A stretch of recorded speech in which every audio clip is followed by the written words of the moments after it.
আমি তো এতদিন এই দিনটারই অপেক্ষায় ছিলাম। তুই কি ভেবেছিস আমি তোকে বিয়ে করেছি রাজরানী বানিয়ে রাখবো তাই?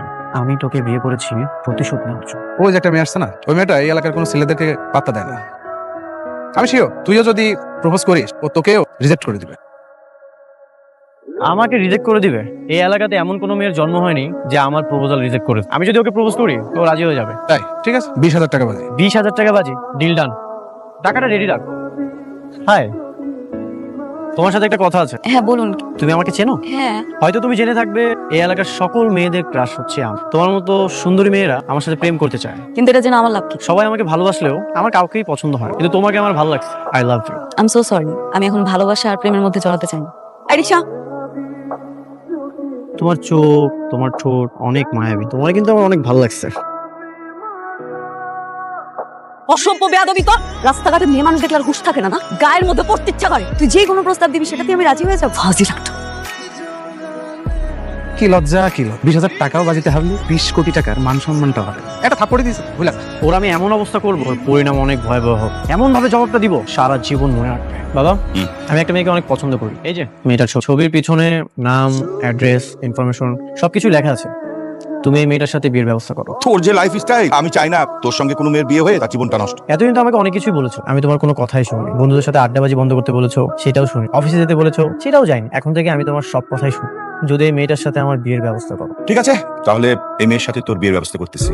তুই আমাকে থাপ্পড় মেরেছিস, একবার তোকে বিয়ে করে বাসায় নিয়ে আস, তোর জীবনটা আমি ধ্বংস করে দিব। আপনি আমার বাসায়? আমি একটা প্রস্তাব নিয়ে এসেছি। কিসের প্রস্তাব? আমার একমাত্র ছেলে তানিম, আমার ছেলেটা আপনার বড় মেয়েকে পছন্দ করেছে। আমি চাই আপনার মেয়েকে বোমা করে ঘরে নিয়ে যেতে। আমার মনে হয় যে আমরা সিদ্ধান্ত না দিয়ে বরং মারিয়েও সিদ্ধান্তটা দেই।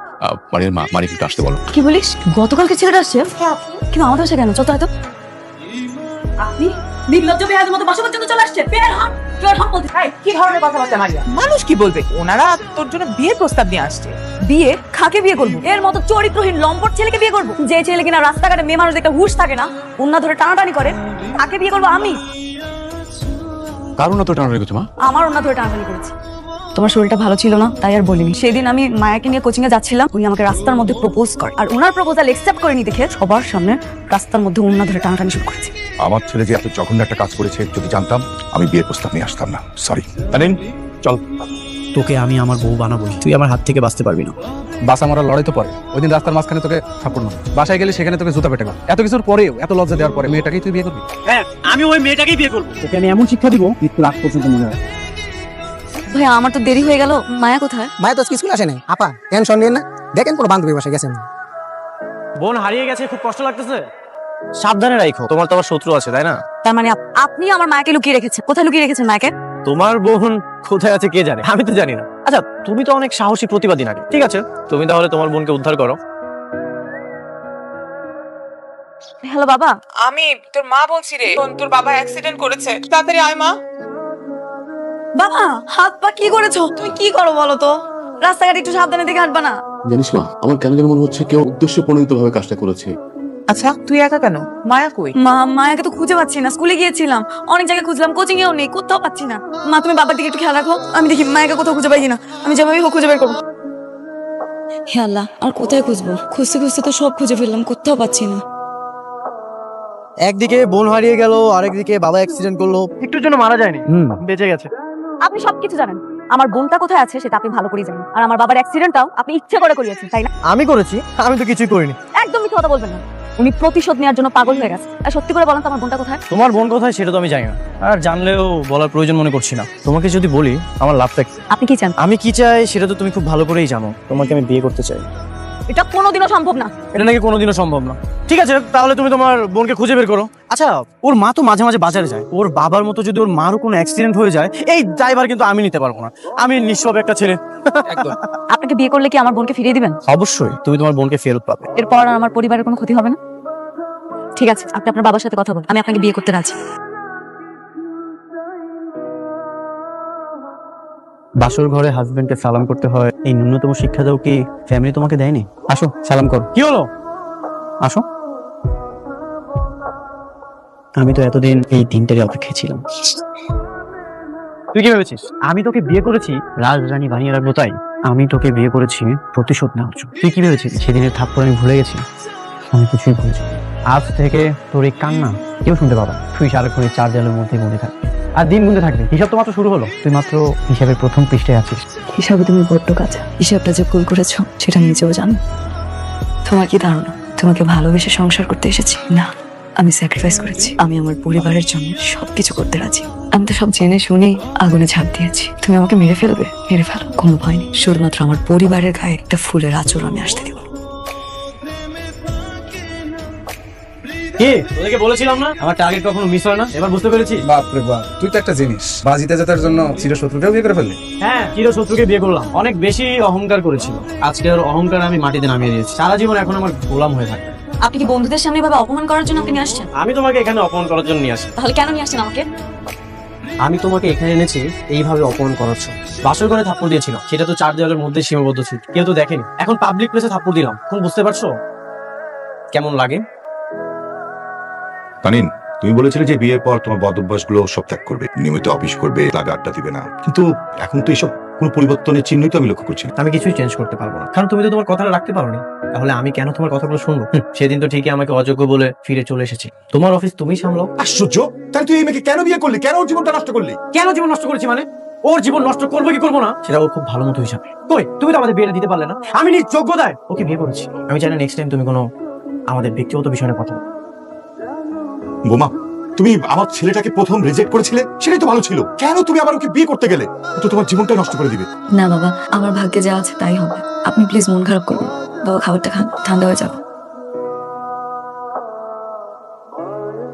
বৌমা, আমার ছেলেকে তো আমি খুব ভালো করেই চিনি। আমার ছেলের আর তোমার ভবিষ্যের কথা চিন্তা করি আমি একটা কাজ করেছি। আমার সমস্ত সম্পত্তি আমি তোমার নামে লিখে দিয়েছি। এই যে ধরো। এই কি সত্যি সত্যি তো আপনি সব আমার নামে লিখে দিয়েছেন? এখন থেকে আমার সমস্ত সম্পত্তির মালিক হচ্ছে তুমি। মা, আমি জানি আমার ছেলের হাতে যদি সবকিছু চলে যায় না, 2-1 বছরের মধ্যে আমার তিলে তিলে করা সব সম্পত্তি ভ্যানিশ হয়ে যাবে। আমার একমাত্র ছেলে, ওকে ভালো করার দায়িত্ব তোমার হাতে তুলে দিলাম। কি ব্যাপার, কোথায় যাচ্ছেন? বাইরে যাচ্ছি, ফ্রেন্ডদের সাথে আড্ডা দিব, তারপর একটু ক্লাবে যাবো। বাই দ্য ওয়ে, এইসবের কৈফিয়ত আমি কেন তোমাকে দিচ্ছি? নেক্সট টাইম থেকে এসব আর আমাকে জিজ্ঞাসা করবে। এখন থেকে আমাকেই কৈফিয়ত দিতে হবে। তোমাকে কৈফিয়ত দিতে হবে মানে? এখন থেকে আমি যা বলবো তাই শুনতে হবে, তাই করতে হবে। আর একবার যদি কোনো উল্টাপাল্টা কথা বলো তাহলে কিন্তু আমি তোমার।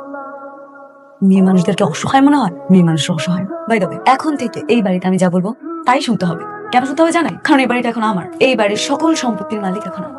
এই সকল সম্পত্তির মালিক হচ্ছে আমার বাবা। কিছুদিন পরেই এই সকল সম্পত্তির মালিক হব আমি।